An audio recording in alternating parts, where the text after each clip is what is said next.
Buntut hukum siswinya hingga tewas, guru di SMP Negeri 1 STM Hilir Deli Serdang, Sumatera Utara dinonaktifkan.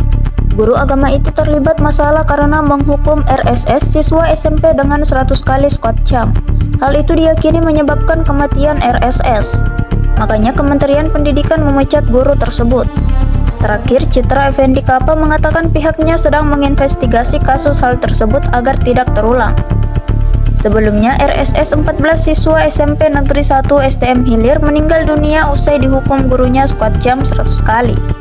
Usai kejadian itu, korban sempat dirawat di RSUD Sembiring.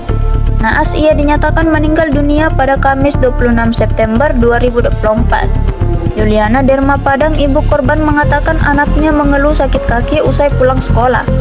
Korban menerima hukuman tersebut lantaran tidak mampu menghafal ayat suci yang diberikan gurunya. Keesokan harinya, RSS merasa nyeri dan demam tinggi.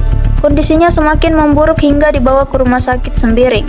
Naas, keesokan harinya korban dinyatakan meninggal dunia. Jadi anak saya waktu masih sakit, dia bilang, "Mak, aku kakiku sakit sekali, penjarakanlah gurunya itu, Mak, biar jangan dia biasa begitu." Jadi